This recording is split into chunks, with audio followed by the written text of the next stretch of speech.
Hello students, I welcome you all to today's session. I hope all of you are doing good. Today's topic is microorganisms. Let's learn about microorganisms, habitat of microorganisms, bacteria, fungi, algae, protozoa, viruses, food, preservation. Microorganisms. Unlike many plants and animals, there are organisms which are invisible to our naked eye. These organisms are extremely small, maybe as small as 0.00001 mm. Long ago in 1677, Anton van Leeuwenhoek, a Dutchman, was looking at a drop of pond water under a crude microscope he had made. He found tiny living things moving about in the water. He called them tiny organisms or microorganisms. Micro is equals to small. The study of microorganisms is called microbiology. Micro is equals to small, bios is equals to life, logos is equals to study. तो आपके जितने भी छोटे छोटे organisms होते हैं जो आप सिर्फ अपनी खाली आंखों से नहीं देख सकते हैं, आपको कोई ना कोई माइक्रोस्कोप की ज़रूरत पड़ेगी, उनको कहा जाता है माइक्रो ऑर्गेनिजम्स. पहले डचमैन थे जिनका नाम था एंटन. उन्होंने जब पहली बार एक पॉन्ड के वाटर ड्रॉपलेट को देखा और अपने क्रूड माइक्रोस्कोप से जब उन्होंने ध्यान से देखा तो छोटी छोटी बॉडीज उस वाटर ड्रॉपलेट में घूम रही थी. उसको उन्होंने नाम दिया माइक्रो ऑर्गेनिजम्स. माइक्रो का मतलब होता है स्मॉल, और इस माइक्रो ऑर्गेनिज्म की स्टडी को कहा जाता है माइक्रो बायोलॉजी. माइक्रो मतलब स्मॉल, बायो मतलब लाइफ और लोगोस का मतलब होता है study. After advancements in technology, other microbes were discovered. These organisms have a great impact on humans. Some can cause illness, whereas others can cure diseases. Some spoil food, some supply us with food. We should be aware of positive and negative effect of these organisms in our lives. और इन microorganisms का human life पे positive impact भी है और negative impact भी है. कुछ ऐसा है जो हमारे खाने को खराब कर देते हैं, कुछ ऐसे microorganisms हैं जो हमें खाना देते हैं, प्रोड्यूस करते हैं, कुछ ऐसे हैं जिनसे बीमारियां हो जाती हैं, कुछ ऐसे माइक्रो ऑर्गेनिजम्स हैं जिनके इंजेक्शन से वो बीमारियां ठीक हो जाती हैं. Louis Pasteur discovered the process of fermentation and said that microbes arise from pre-existing ones. Louis Pasteur ने बताया कि माइक्रो ऑर्गेनिजम्स जो होते हैं वो फर्मेंटेशन के थ्रू होते हैं एंड ऑलरेडी जो एग्जिस्टिंग माइक्रोब्स होते हैं उनसे ही ये माइक्रो ऑर्गेनिजम्स जन्म लेते हैं. Activity 1. Aim to observe microorganisms in pond water. Materials required: slide, microscope, filter paper, glass. Procedure: collect a glass of water from a pond, filter it so that small insects, mud, grass are filtered out. Put a drop of filtered water on a glass slide. Observation: observe under microscope. You can see many tiny microorganisms floating or moving in it. तो आपको एक pond से पानी लेना है, उसको filter कर देना है और माइक्रोस्कोप के अंदर जब आप इसकी ड्रॉपलेट्स देखेंगे तो आपको छोटे छोटे पार्टिकल्स मूव होते हुए दिखाई देंगे जिनका नाम है microorganisms. Microorganisms are found almost in all kinds of environment. They are found in air, soil, water, foodstuffs, sewage, as well as inside animal and human bodies.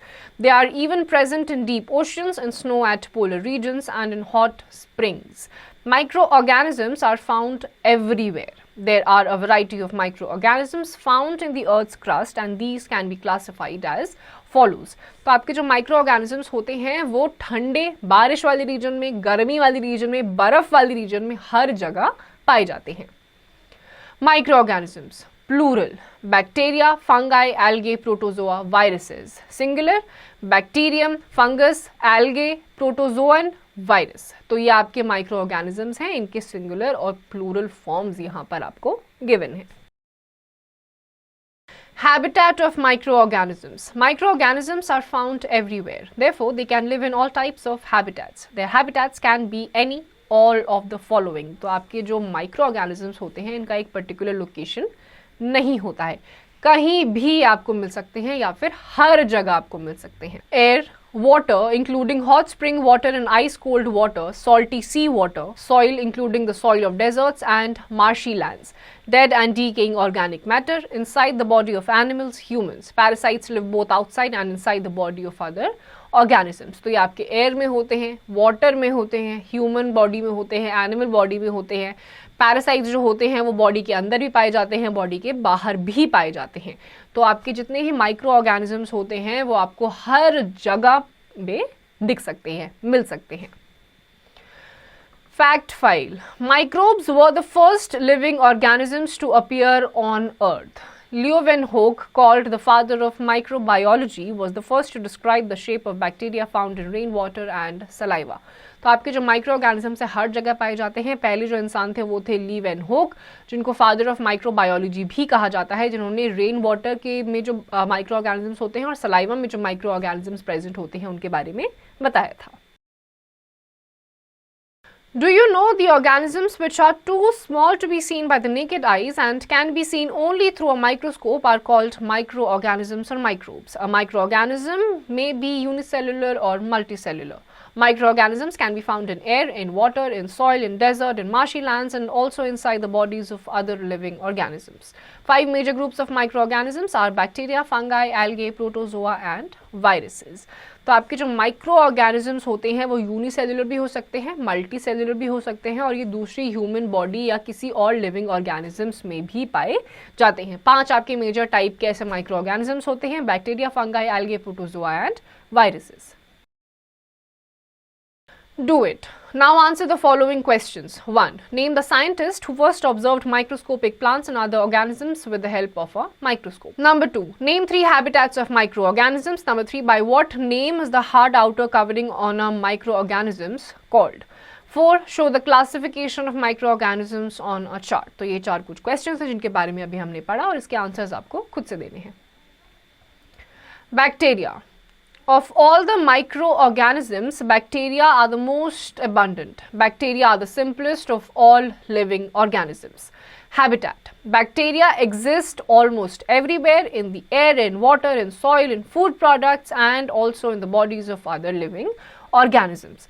आपके जितने भी माइक्रो ऑर्गेनिजम्स हैं उसमें सबसे ज़्यादा अबंडेंट क्वांटिटी में जो पाए जाते हैं वो हैं आपके बैक्टीरियाज और ये आपके एयर में, वाटर में, दूसरी ह्यूमन बॉडी में, एनिमल बॉडी में, प्लांट्स में, फूड प्रोडक्ट्स में भी पाए जाते हैं. Size. The size of bacteria varies from 0.2 to 100 micron. 1 micron is equal to 10 to the power 6 meter. Bacteria are about 3 lakh times smaller than the amoeba. तो इनके जो साइजेस होते हैं बहुत छोटे होते हैं और बैक्टीरिया का साइज तो अमीबा से भी करीबन 3 लाख टाइम छोटा होता है. Shape. On the basis of shapes, bacteria are classified into the following types. 1. Spherical called cocci, singular coccus. Number 2. Rod-shaped called bacilli, singular bacillus. Number 3. Spiral shaped called spirelia, singular spirilium.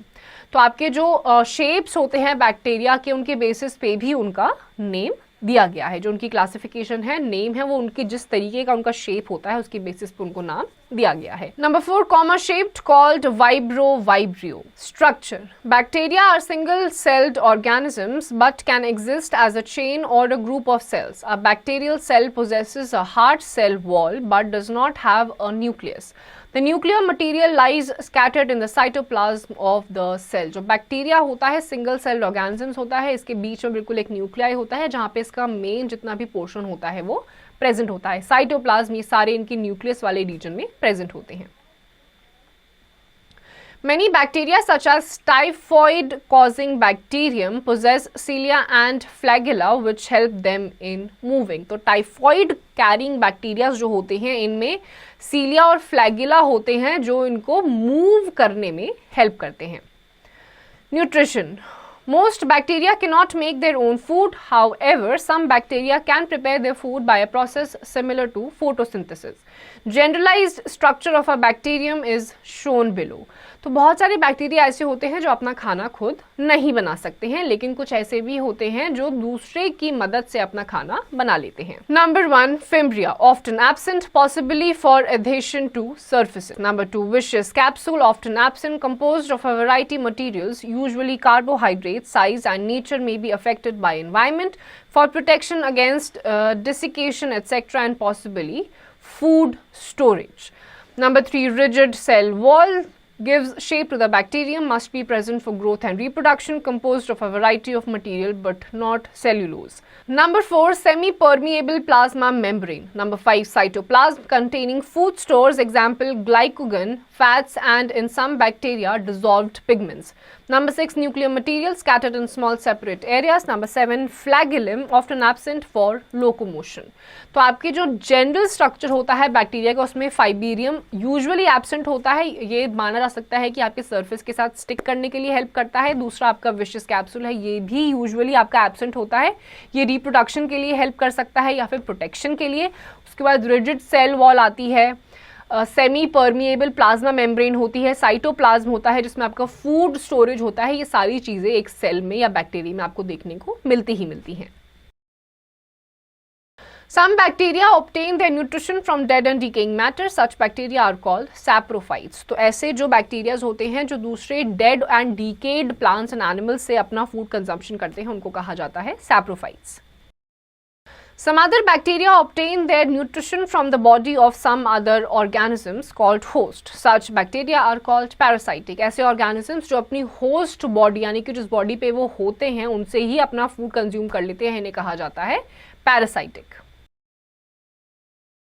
Growth. Most bacteria grow in moist and warm environment. The most optimum temperature range for bacterial growth is 30 to 37 degrees Celsius. तो moist या warm environment में usually आपको ये सारे micro organism या bacteria grow होते हुए दिखेंगे. इनका आइडियल टेम्परेचर होता है 30 to 37 degrees Celsius. The bacteria which require oxygen for their growth are called aerobic bacteria. The bacteria which do not require oxygen for their growth are called anaerobic bacteria. जिन bacterias को अपनी growth के लिए oxygen की जरूरत होती है उन्हें कहा जाता है एरोबिक बैक्टीरिया, और जिनको जरूरत नहीं होती है ऑक्सीजन की उन्हें कहा जाता है anaerobic bacteria. Fact file. Robert Kock. A German doctor named Robert Koch helped to establish the study of bacteria as a medical science. In 1876, he discovered that the bacterium that produced anthracnose, a disease of cattle and humans, could be cultured in a laboratory. He also identified the bacteria that cause tuberculosis and cholera. तो जो German doctor जिनका नाम है Robert Kock, उन्होंने bacteria के लिए एक medical science की दुनिया में नया एक इन्वेंशन करा, और जो ट्यूबरक्लोसिस और कॉलेरा जिस बैक्टीरिया से होता था उसकी भी खोज इन्होंने करी. Reproduction.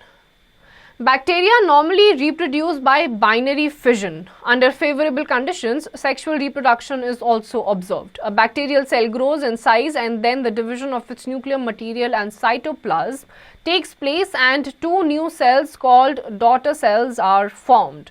तो बेसिकली जो आपको रिप्रोडक्शन इन सेल्स में देखने को मिलेगा वो होता है बाइनरी फिजन, यानी कि जैसे ही फेवरेबल कंडीशंस आती हैं ये दो डॉटर सेल्स में खुद को फिजन कर लेता है, यानी कि डिवाइड कर लेता है. कई कंडीशंस में सेक्सुअल रिप्रोडक्शन भी देखा जाता है. Beneficial bacteria. There are many bacteria which are beneficial to us. बहुत सारे बैक्टीरिया हमारे लिए फायदेमंद भी होते हैं. Some beneficial actions of bacteria are described below. Production of curd. Preparation of curd, cheese from milk is due to bacterial action. जो दही का फॉर्मेशन होता है, मिल्क से चीज निकाला जाता है, वो बैक्टीरिया की मदद से ही पॉसिबल होता है. Production of vinegar. Production of vinegar, wines and alcohol from fruit juices is done with the help of bacteria. जितने भी alcohols बनाए जाते हैं, विनेगर्स का प्रोडक्शन होता है, वो भी फ्रूट जूसेस से बैक्टीरियाज के साथ रिएक्ट कराया जाता है और उसी से फिर आपकी वाइन्स, अल्कोहल्स और विनेगर्स बनाए जाते हैं. Bacteria make meat soft by breaking down tough muscle fibres. जो मीट होता है उसको सॉफ्टन करने में भी बैक्टीरिया हेल्प करता है. Bacteria present in the intestines of cows, buffaloes, etc. help digestion of grass and plants by breaking down cellulose present in them. जो cows और buffaloes के स्टमक में बैक्टीरियाज होते हैं वो ग्रास को सिंपलर फॉर्म में कन्वर्ट या ब्रेक डाउन करने में हेल्प करते हैं. Bacteria in agriculture. Symbiotic bacteria living in the root nodules of the leguminous plants absorb atmospheric nitrogen and convert it into nitrogenous compounds. जो कुछ ऐसे लेग्यूमिनस प्लांट्स होते हैं जिनके नोड्यूल से एटमॉस्फेयर से नाइट्रोजन को वो कन्वर्ट कर देते हैं नाइट्रोजनस कंपाउंड्स में. Denitrification. Bacteria convert excess nitrate in the soil into free nitrogen. और जो सॉइल में एक्सेस ऑफ नाइट्रोजन होता है, डीनाइट्रिफिकेशन की मदद से एक्सेस नाइट्रोजन को फ्री नाइट्रोजन में कन्वर्ट कर दिया जाता है. Production of biogas. Anaerobic bacteria decompose animal waste to biogas which is used as domestic fuel. उसके बाद जो वेस्ट प्रोडक्ट्स होते हैं कुछ एनिमल्स के, उनको बायोगैस की तरह घरों में इस्तेमाल करा जाता है. Some bacteria also help tanning of leather, जो लेदर की टैनिंग करवाई जाती है वो भी कुछ बैक्टीरिया की मदद से करवाई जाती है। Bacteria as decomposer. Bacteria decompose the dead remains of plants and animals and help in the return of nutrients to the soil. जो बैक्टीरियाज होते हैं वो डेड रिमेन्स जो होते हैं प्लांट्स एंड एनिमल्स की, उनको डिकम्पोज करने में मदद करते हैं and further intensifies and enhances the fertility of the soil. Harmful bacteria. Many bacteria are harmful to us. Some harmful action of a bacteria are described below. Bacterial action causes spoilage of food such as souring of milk, petrification of meat, rotting of fruits and vegetables. Bacteria Staphylococcus and Clostridium botulinum cause food poisoning by producing toxins in the food. Many diseases are caused by bacteria. For example, tuberculosis, tetanus, cholera, typhoid, diphtheria, pneumonia, leprosy, etc. are caused by bacteria. Bacteria also cause diseases in animals and plants. तो bacteria के बहुत सारे नुकसान भी होते हैं। अगर food में बैक्टीरिया लग जाता है तो फूड प्रोडक्ट्स को खराब कर देता है। बहुत सारी अलग अलग टाइप की बीमारियां जैसे कि टेटनस, लेप्रोसी, कॉलेरा, ट्यूबरक्लोसिस, ये सारी भी बैक्टीरियल डिजीजेज हैं जो कि आपको प्लांट्स को भी इन्फेक्ट कर सकती हैं, कुछ बैक्टीरियल डिजीज और एनिमल्स को भी। Do you know bacteria are the simplest of all living organisms. Bacteria can live almost everywhere. On the basis of shape, bacteria can be classified as spherical, rod-like, spiral-shaped and comma-shaped. A bacterial cell has a hard wall but no nucleus. Bacteria are either saprophytes or parasitic. Many bacteria are beneficial while some others are harmful to us. Diseases such as typhoid, cholera and tuberculosis (TB) are caused by bacteria. Symbiotic bacteria in the root nodules of leguminous plants can fix up atmospheric nitrogen into nitrogen compounds which act on nutrient for the plants. तो bacterias जो होते हैं वो सबसे ज़्यादा abundant होते हैं सारे माइक्रो ऑर्गेनिजम्स में, सबसे ज़्यादा छोटे होते हैं। कुछ ऐसे बैक्टीरियाज भी होते हैं जो हमारे लिए बेनिफिशियल होते हैं, जैसे कि कर्ड जिससे बनता है वो भी एक टाइप का बैक्टीरिया ही होता है। On the other hand tuberculosis, cholera जैसी जो बीमारियां होती हैं वो भी बैक्टीरिया से ही होती हैं। Do it. Now answer the following questions. Number 1. How are bacteria classified on the basis of their shapes? Number 2. What is meant by aerobic and anaerobic bacteria? Number 3. How do bacteria derive their nutrition? Number 4.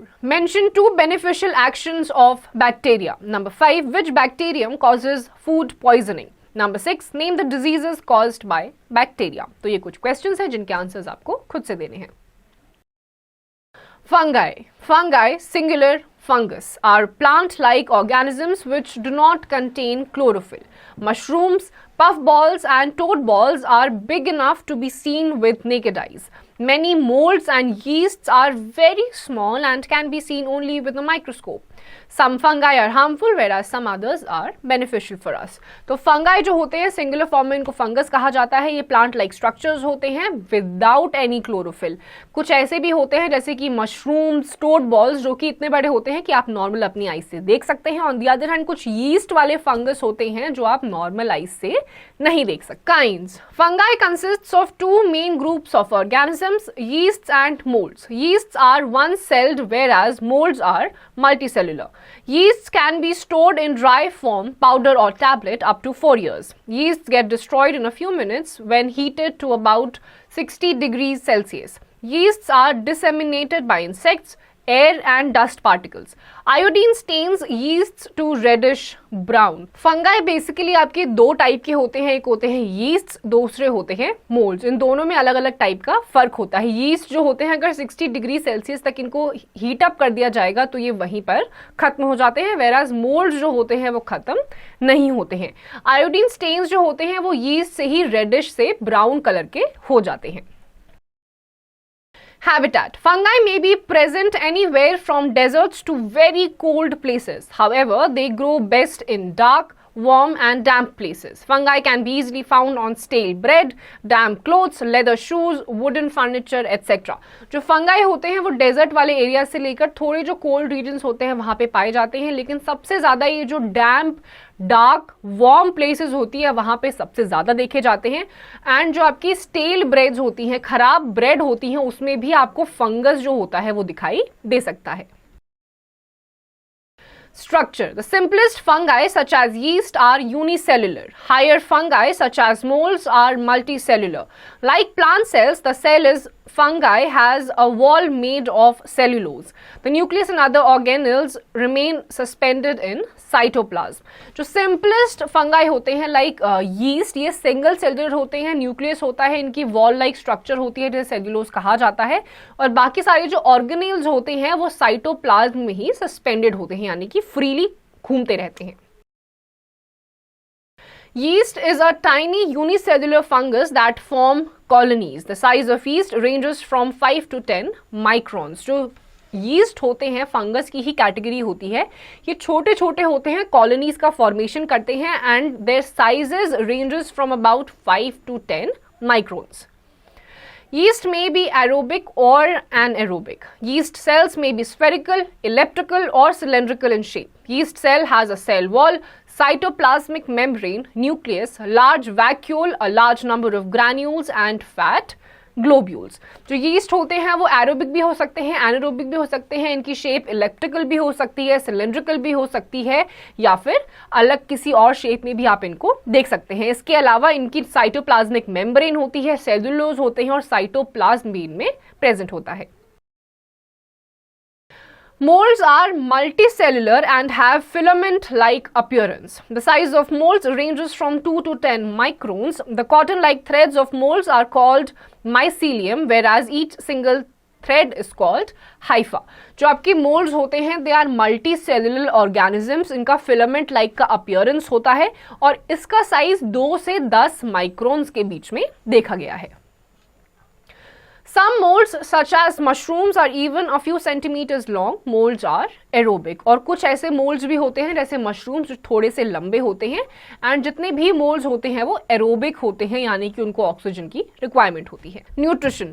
Some yeasts can grow under aerobic as well as anaerobic conditions. Some yeasts are either aerobic or anaerobic. तो कुछ ऐसे yeast होते हैं जो aerobic होते हैं और कुछ ऐसे होते हैं जो anaerobic होते हैं. Moulds survive under aerobic conditions. जो मोल्ड्स होते हैं उनको एरोबिक कंडीशंस की नेसेसिटी होती है ग्रो करने के लिए. Fungi do not make their food. For their food, they depend on other organisms. On the basis of their mode of nutrition, these are divided into two types: saprophytic and parasitic. Saprophytic fungi derive their food from dead and decaying organisms. Parasitic fungi derive their food from other living organisms. तो आपके जो fungi होते हैं ये अपना खाना खुद नहीं बना सकते हैं. दो टाइप के आपके फंगाई होते हैं, एक होता है सैप्रोफाइटिक, एक पैरासाइटिक. जो सैप्रोफाइटिक होते हैं वो प्लांट्स और एनिमल्स के डेड रिमेन से अपना फूड कंजम्पशन करते हैं. ऑन द अदर हैंड जो पैरासाइटिक होते हैं वो दूसरे लिविंग ऑर्गेनिज्म से अपना फूड कंज्यूम करते हैं. Fact file. The important antibiotic penicillin was discovered by Sir Alexander Fleming in 1929 from a fungus called Penicillium.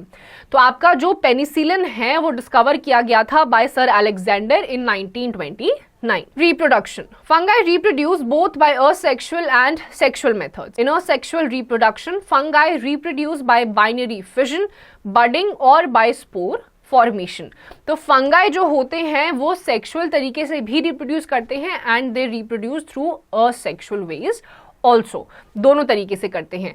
जो इनका सेक्सुअल तरीका होता है रिप्रोड्यूस करने का वो अलग होता है, असेक्सुअल अलग होता है. असेक्सुअल में आपके आ जाते हैं बाइनरी फिजन, आपका बडिंग होता है, स्पोर फॉर्मेशन होता है. ये असेक्सुअल तरीका होता है फंगस का रिप्रोड्यूस करने का.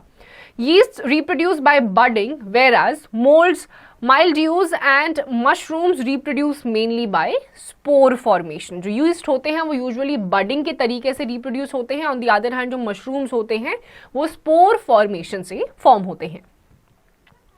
Fungi spread fast because a large number of spores are produced at a time. B, spores being light are easily carried by air or water. Fungus का जो स्प्रेड होता है वो बहुत आसानी से बहुत तेजी से हो जाता है. क्यों? दो रीजंस है. एक, बहुत सारे छोटे छोटे स्पोर्स फॉर्म हो जाते हैं, और दूसरा क्योंकि ये छोटे छोटे जो स्पोर्स होते हैं बहुत लाइट वेटेड होते हैं तो एयर या वाटर के थ्रू ये बड़ी आसानी से फैल जाते हैं. Beneficial fungi. Certain fungi are beneficial to us. कुछ फंगस ऐसे भी होते हैं जो हमारे लिए फायदेमंद होते हैं. Some beneficial actions of fungi are described below. Fungi together with bacteria help in the recycling of nutrients in biosphere. Yeast is used in the preparation of bakery products, bread, cakes and food items like idli, dosa, dhokla. Yeast causes fermentation of the dough mixture of all ingredients, and the liberated carbon dioxide makes the dough to rise. On baking, heating, the dissolved carbon dioxide escapes, making the food item porous and fluffy. Yeast is added to molasses, a waste from sugar industry, to obtain ethyl alcohol. Yeast is used for preparing wines from fruit juices and also to improve the flavor of certain types of cheese. Fungi is used for obtaining some important medicines. Penicillin, an antibiotic, is obtained from the mold Penicillium notatum.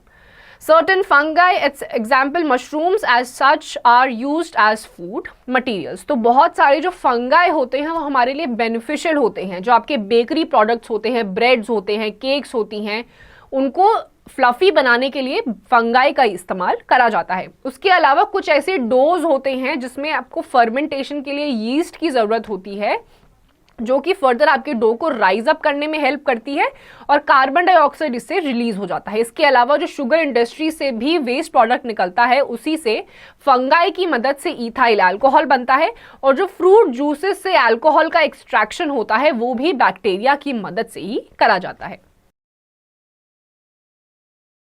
Harmful fungi. Certain fungi are harmful to us. The harmful actions of fungi are described below. अब कुछ ऐसे भी fungus होते हैं जो हमारे लिए नुकसानदायक होते हैं.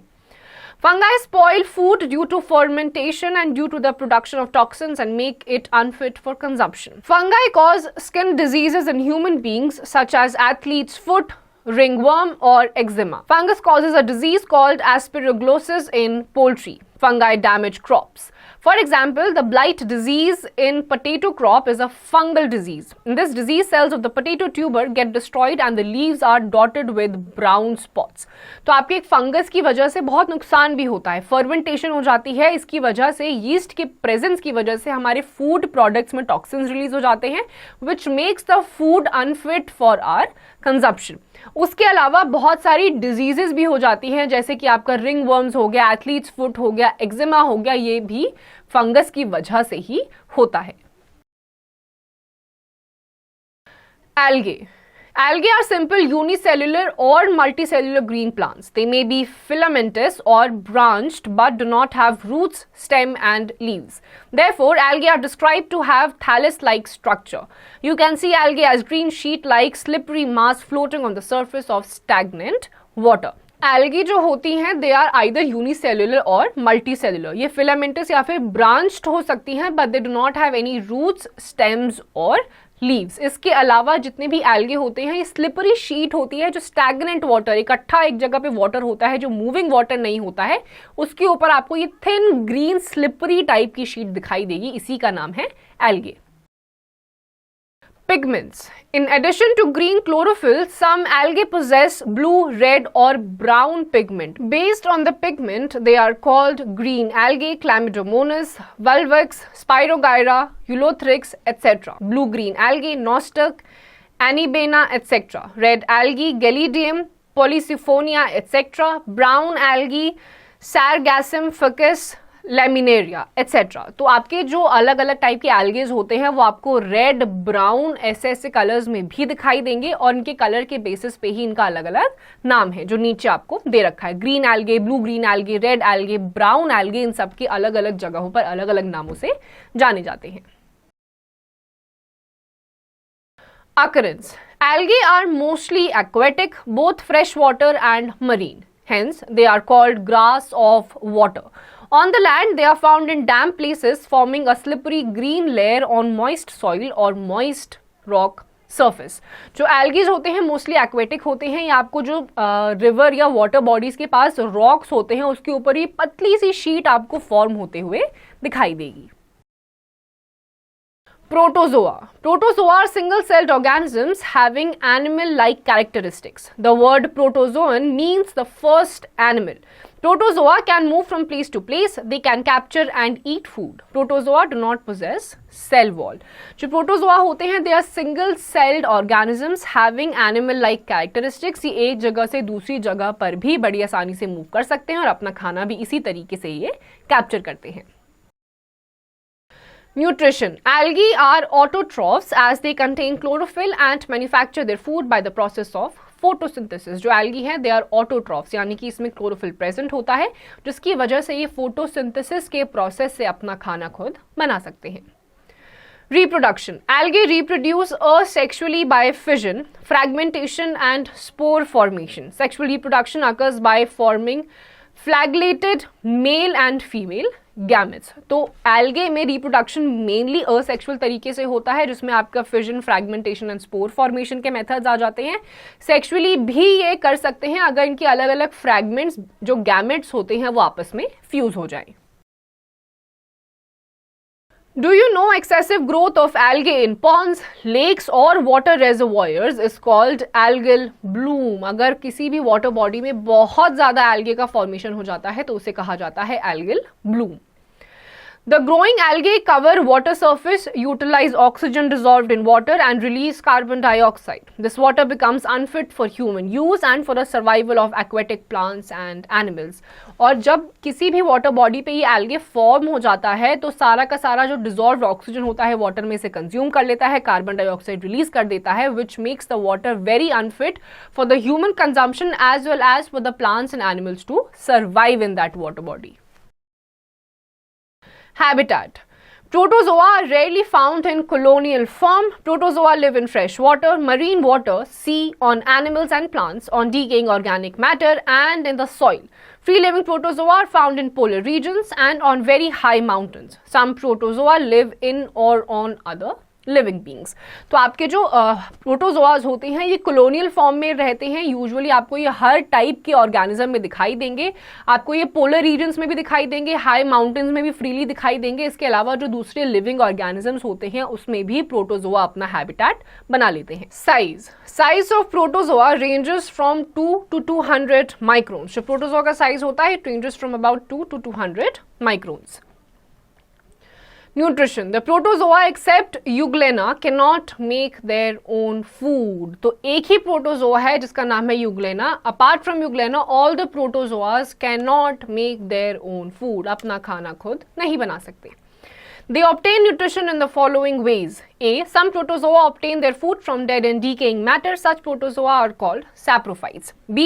Some protozoa obtain their food from the body of another organism. Such protozoa are called parasitic. तो दो तरीके से प्रोटोजोआस को अपना जो न्यूट्रिशन है वो मिलता है. पहला तरीका है सैप्रोफाइटिक तरीका, यानी कि जो प्लांट्स और एनिमल्स के डेड रिमेन्स होते हैं उनसे ही अपना फूड कंजम्पशन करते हैं. दूसरा तरीका है पैरासाइटिक, यानी कि जो दूसरे होस्ट जो बॉडी होती है उनसे ही अपना फूड कंजम्पशन करते हैं. Shape and structure. Shapes and structures of some typical protozoa are described below. Amoeba. Amoeba is a single-celled microorganism. Amoeba has irregular shape which keeps on changing slowly. It has projections on its body which are called pseudopodia. Amoeba moves slowly with the help of pseudopodia. तो एक जो protozoa का shape है या structure है वो है amoeba. एक यूनिसेल्युलर बॉडी है ये और इसका जो शेप है वो जो स्यूडोपोडिया है, स्यूडोपोडिया की मदद से ही एक जगह से दूसरी जगह मूव करता है. Amoeba catches its prey with the help of its pseudopodium. और जो अपने स्यूडोपोडियम की मदद से ही अमीबा जो अपना खाना है उसे कैप्चर करता है. Enter amoeba causes amoebic dysentery. अगर एंटर अमीबा एंटर कर जाएगा आपकी बॉडी में तो उसकी वजह से आपको डिसेंट्री हो सकती है. Paramecium. Paramecium has a slipper-shaped protozoan. Its body is covered with small hair-like projections called cilia. It has two nuclei, meganucleus and micronucleus. It moves fast with the help of cilia. जो paramecium होता है it is slipper shaped protozoa और ये पैरालीसियम या सीलिया की मदद से एक जगह से दूसरी जगह धीरे धीरे मूव करता है. Euglena. Euglena is a spindle-shaped green-colored protozoan. It has a long thread-like structure called flagellum at its anterior end. Flagellum helps it in its movements. जो यूग्लेना होते हैं स्पिंडल शेप्ड ग्रीन कलर्ड होते हैं. ये single ऐसे प्रोटोजोआन्स होते हैं जो अपना खाना खुद बना सकते हैं और फ्लैगलम की मदद से ये धीरे धीरे आगे की तरफ मूव करते हैं।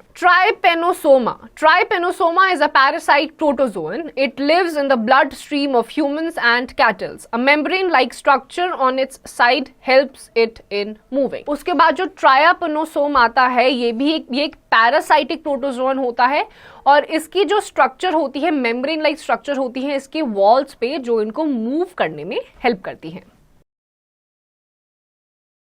Reproduction. Protozoa reproduce mainly by asexually by binary fission. तो प्रोटोजोआ जो होते हैं मेनली asexually reproduce करते हैं binary fission के थ्रू।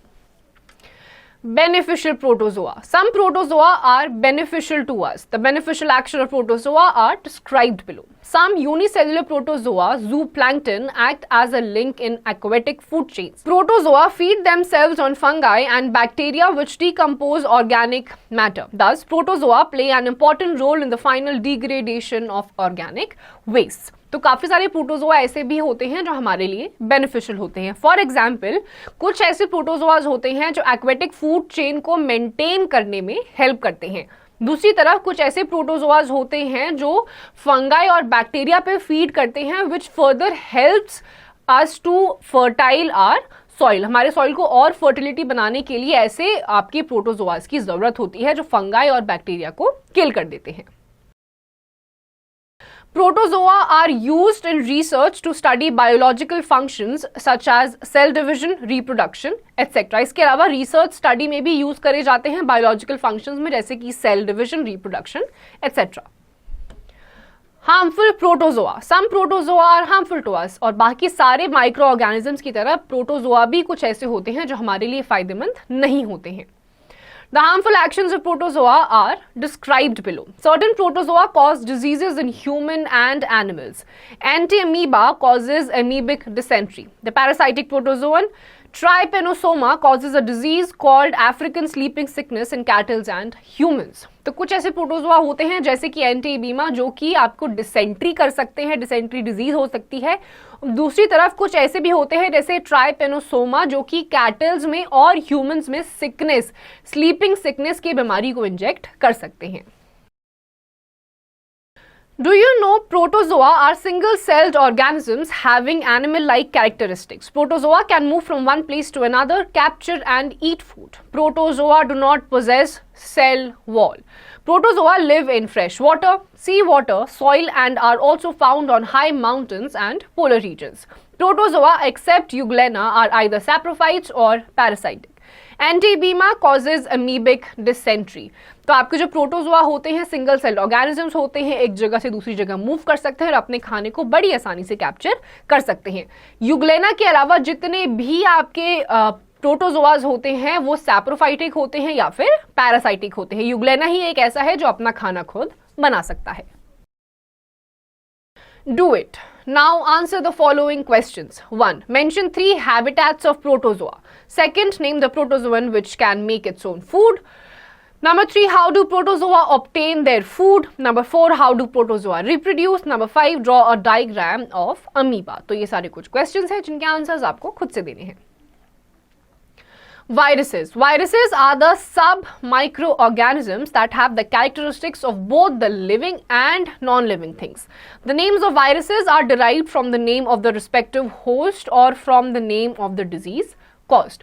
तो जो वायरस होते हैं वो ऐसे सब माइक्रो ऑर्गेनिजम्स होते हैं जो लिविंग कैरेक्टरिस्टिक्स भी शो कर सकते हैं और नॉन लिविंग कैरेक्टरिस्टिक्स भी शो कर सकते हैं। जिस तरीके की ये बीमारी प्रोड्यूस करते हैं, इंजेक्ट करते हैं, उसी के नाम पर इनके वायरसेस के नाम दिए जाते हैं। The virus found in the cell of a tobacco plant is called tobacco mosaic virus, TMV. The virus that causes foot and mouth disease in animals is called foot and mouth disease virus, FMDV. The virus that uses bacteria as its host is called bacteriophage, bacteria eater. The measles virus causes measles in human beings. तो ये कुछ ऐसे viruses थे जिनसे आपको disease होती हैं और जिस एरिया में, जिस ऑर्गन में ये डिजीज पैदा करती हैं, उसी के नाम पे इन वायरसेस का नाम दिया गया है। Habitat. Viruses inhabit inside the cells of plants, animals and of human beings. तो वायरसेस जो होते हैं प्लांट, एनिमल्स और ह्यूमन बींग्स की बॉडी के अंदर ही ये पैदा होते हैं और वहीं रहते हैं। Nutrition, viruses obtain their food from the host cells. जो वायरसेस होते हैं, जो उनका होस्ट सेल होता है जहां पे ये इनहैबिट होते हैं, वहीं से ये अपना फूड डिराइव करते हैं। Size. Viruses are smaller than the smallest known cell. The size of viruses ranges from 0.015 micron to 0.2 micron. Viruses cannot be seen by simple microscopes. These can, however, be seen under electron microscope. जो viruses होते हैं वो non micro organism से भी छोटे होते हैं। इनका जो साइज होता है it is around 0.015 micron to 0.2 micron, और इसको आप यूजुअल माइक्रोस्कोप के अंदर नहीं देख सकते हैं। स्पेशल इलेक्ट्रॉन माइक्रोन आता है जिसके अंडर ही आप इसको देख सकते हैं। Shape and structure. Viruses do not have cellular structure. Viruses have either DNA or RNA as their genetic material. The genetic material in viruses is surrounded by a protective protein sheath. जो viruses होते हैं इनका cellular structure नहीं होता है, इनके आसपास एक thin cellular sheet होती है जो इनको अलग अलग diseases से protect करती है। Viruses exhibit a variety of shapes such as rod-like, spherical, polygonal, many-sided, etc. तो viruses की अलग अलग shape होती है, rod-like भी हो सकती है, spherical भी हो सकती है, polygonic भी हो सकती है, यानी कि बहुत सारे shapes की भी हो सकते हैं। Shapes of various viruses are shown below. तो नीचे आपको जितनी भी images दे रखी है इसमें अलग अलग टाइप के viruses हैं जो अलग अलग जिनकी shapes भी देखी गई हैं। Reproduction. A virus reproduces only inside the cell of a living organism. When a virus enters a cell of its host, it multiplies and a large number of virus particles are produced. At this stage, the host cell bursts and the new virus particles may then enter into the other cells. तो viruses जो होते हैं जब ये host body के cell में enter करते हैं, वहीं पे ये खुद को multiply कर करके बहुत ही बड़ी chain बना लेते हैं। तो इसी तरीके से ये अपनी पूरी की पूरी body में फैल जाते हैं। Harmful viruses. Viruses cause diseases in all living organisms. तो viruses जिस भी host body में जाते हैं, be it plants, animals और human beings, ये उनको खत्म कर देते हैं, खराब कर देते हैं। Viruses cause diseases such as poliomyelitis, chickenpox, leukemia, AIDS, conjunctivitis, hepatitis, common cold, measles in human beings. Foot and mouth disease in animals is also caused by the virus called foot and mouth disease virus. Tobacco mosaic virus TMV attacks tobacco plant. तो इसमें आपने देखा human beings में भी virus जब infect होता है तो हेपेटाइटिस हो सकता है, आपको कॉमन कोल्ड, एड्स, मीजल्स हो सकते हैं। एनिमल्स में आपके फुट एंड माउथ वायरस होते हैं। प्लांट्स में भी जो टोबैको प्लांट है उसमें आपका टोबैको मोज़ेक वायरस इन्फेक्ट करेगा तो टोबैको प्लांट को खराब कर सकता है। तो वायरस ह्यूमन बींग्स, प्लांट्स और एनिमल्स को अफेक्ट कर सकता है। Food preservation. The process by which spoilage of perishable foods is prevented using chemical or physical methods is called food preservation. तो ऐसे मेथड से जहाँ पे केमिकली कुछ ऐसे केमिकल्स खाने में डाले जाते हैं जो लंबे टाइम के लिए आप उन्हें यूज कर सके, सस्टेन हो सके, उन्हें कहा जाता है food preservation. The most commonly used methods for food preservations are described below. By cooling, the spoilage of foods such as vegetables, meat, fruits, boiled milk, curd and cooked foods can be prevented by keeping them at low temperatures in refrigerator or deep freezers. तो पहला तरीका है food preservation का cooling. जो आपका boiled milk होता है, meet होता है, कर्ड होता है, इन सबको अगर आप रेफ्रिजरेट कर देंगे या ठंडे टेम्परेचर्स में रखेंगे तो आप इनको थोड़े लंबे टाइम के लिए यूज कर सकते हैं। Low temperature prevents the spoilage of food because it retards the growth of bacteria, inactivates the enzymes present in the food items. Low temperature से भी आप फूड प्रेजर्वेशन कर सकते हैं क्योंकि लो टेम्परेचर होगा तो कुछ ऐसे फूड आइटम्स होते हैं जो कि बैक्टीरियल ग्रोथ को रोक देते हैं। Fish, meat can be kept in deep freezers for months. जो फिश और मीट जैसे आइटम्स होते हैं वो महीनों तक अगर आप उनको डीप रेफ्रिजरेटर में फ्रीज करेंगे तो आप उनको काफी महीनों तक रेफ्रिजरेट करके यूज कर सकते हैं। By pasteurization, a French scientist, Louis Pasteur, developed a very novel method of food preservation. This method, called pasteurization, was developed for preserving milk. तो एक साइंटिस्ट थे जिनका नाम था लुइस पैस्चर। इन्होंने पैस्चराइजेशन का मेथड निकाला। बेसिकली ये मिल्क को प्रिजर्व करने के लिए, यानी कि मिल्क के अंदर से जितने भी बैक्टीरिया है उनको हाई टेम्परेचर में बॉईल करके उसके सारे बैक्टीरियाज को मार दिया जाता है। In this method, milk is heated to about 60 to 65 degrees Celsius for about 30 minutes to kill the bacteria present in it and then cooling it quickly to prevent the remaining bacteria from growing. The milk is then filled into sterilized bottles, pouches. तो इस method के अंदर around 60 to 65 degree Celsius तक आधे घंटे तक दूध को उबाला जाता है और तुरंत ही ठंडा कर दिया जाता है ताकि जो बैक्टीरियल ग्रोथ है वो दोबारा स्टार्ट ना हो जाए। उसके बाद इसको स्टरलाइज्ड बॉटल्स या फिर पाउचेस में डाल दिया जाता है। By dehydration, removal of water from fruits and vegetables is called dehydration. Dehydration reduces the moisture content of food and retards the growth of food spoiling microorganisms. जितने भी fruits होते हैं, vegetables होते हैं, उनसे जब water निकाल दिया जाता है, इसे कहा जाता है dehydration, और इसकी मदद से जितने भी आपके organisms grow हो सकते हैं जो आपके fruits और vegetables को खराब कर सकते हैं, उसको रोका जाता है। Dehydration can be done by sun drying और बाय स्मोकिंग। दो तरीके हैं डिहाइड्रेशन के, एक है सन ड्राइंग यानी कि धूप के नीचे रख के उनको सुखा दीजिए, और दूसरा है smoking. The foods which are preserved by dehydration method are by sun drying, number 1 cauliflower गोभी, second spinach पालक, number 3 मेथी, number 4 ginger अदरक। तो ये चार तरीके हैं जिसमें आप सन ड्राइंग मेथड से इन चार टाइप के फूड आइटम्स को डिहाइड्रेशन कर सकते हैं। By smoking, number 1 fish, number 2 meat. और फिश और मीट जैसे जो नॉन वेजिटेरियन आइटम्स होते हैं उनको अगर आप स्मोक कर देंगे तो उसका सारा का सारा पानी आप निकाल सकते हैं, डिहाइड्रेट कर सकते हैं। By using salt, sugar, the presence of high concentration of salt 15 to 18% removes water from the food materials.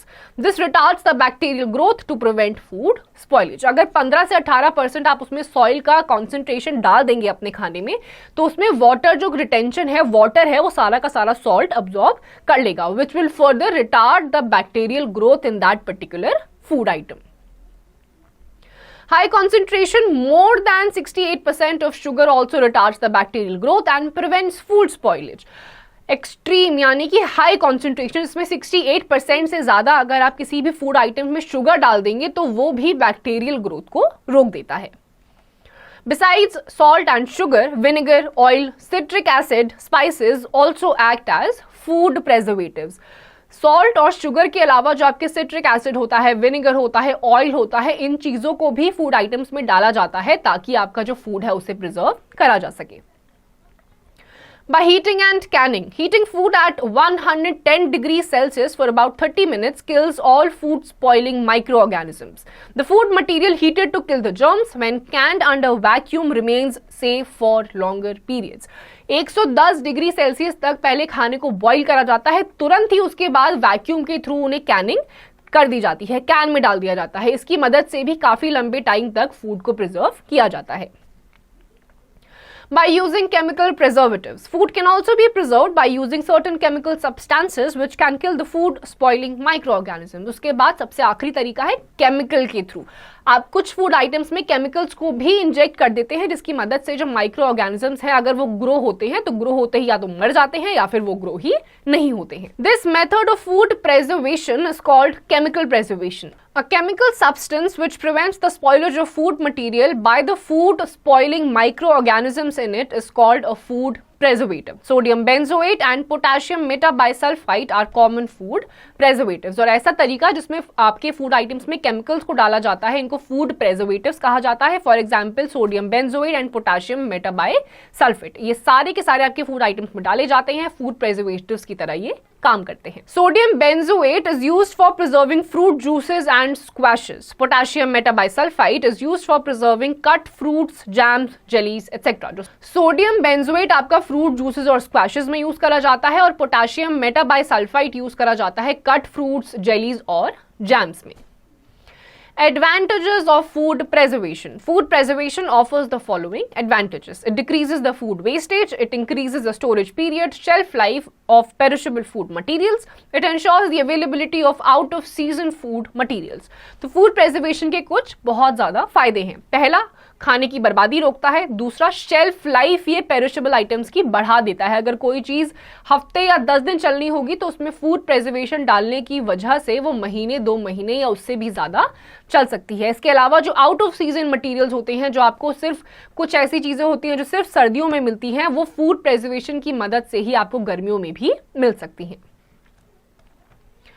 Do you know viruses are the microorganisms that have characteristics of both living and non-living things? They exhibit various shapes. Viruses inhabit inside the cells of plants, animals and of human beings. Viruses obtain their food from the host cell. Viruses do not have cellular structure. A virus reproduces inside the cell of its host organism.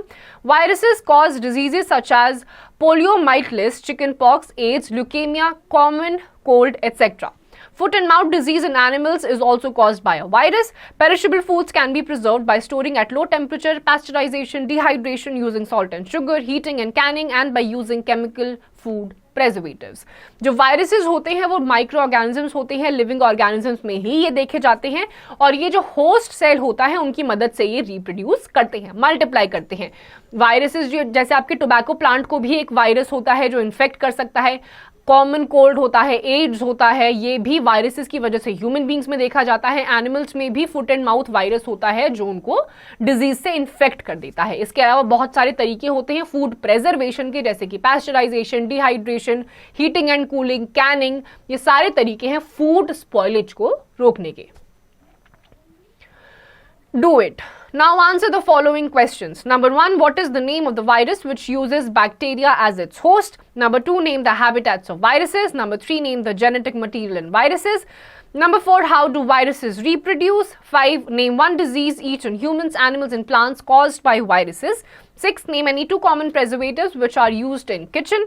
7, why vegetables and fruits remain like fresh for a few days when kept in a refrigerator. Keywords: microbiology, the study of microorganisms. Aerobic bacteria, those bacteria which grow in presence of oxygen. Anaerobic bacteria, those bacteria which grow in absence of oxygen. Pathogen, disease producing microorganisms. Food preservation, protecting and retaining the nutritive values of food items of long time. Preservatives, chemicals used to prevent the growth of microorganisms in the food. तो microbiology is the study of microorganisms. Aerobic microorganisms वो होते हैं जिनको oxygen की requirement होती है. Anaerobic bacteria वो होते हैं जिनको ऑक्सीजन की रिक्वायरमेंट ग्रोथ के लिए नहीं होती है. फूड प्रेजर्वेशन वो मेथड होता है जिसमें आप पेरिशेबल फूड आइटम्स में कुछ केमिकल्स डाल के या प्रेजर्वेटिव्स डाल के उनकी शेल्फ लाइफ को बढ़ा देते हैं. Points to remember: The organisms which are not visible to the naked eye are called microorganisms. Microorganisms are found in abundance in the soil, water and air. There are 5 kinds of microbes. Number 1, bacteria. Number 2, algae. Number 3, fungi. 4, protozoa. 5, viruses. The discovery of microscopes enabled scientists to observe and study microorganisms in great detail. Some microorganisms are harmful, while most of them are beneficial to us. Bacteria are single-celled organisms. They may be aerobic or anaerobic. Bacteria provide antibiotics. They also help in the formation of curd, tea, coffee, wines and vinegar. Many bacteria are harmful. They cause diseases like cholera, typhoid, etc. छोटे छोटे organisms जिनको आप naked eye से नहीं देख सकते हैं उनको माइक्रो ऑर्गेनिजम्स कहा जाता है. माइक्रो ऑर्गेनिज्म बेसिकली आपके 5 टाइप के होते हैं जिसमें आपके बैक्टीरिया, एल्गी, फंगाई, प्रोटोजोआ और वायरसेस आते हैं. इन 5 टाइप्स में आपके बेनिफिट्स भी होते हैं इन माइक्रो ऑर्गेनिजम्स के और हार्मफुल भी होते हैं. कुछ ऐसे वायरसेस होते हैं जो हेल्प करते हैं बहुत सारी अलग अलग फूड आइटम्स को फर्मेंट करने में. ऑन द अदर हैंड यही वायरसेस और बैक्टीरियाज ऐसे भी होते हैं जो एनिमल्स, प्लांट्स और ह्यूमन बींग्स में डिजीजेस को पैदा कर देते हैं.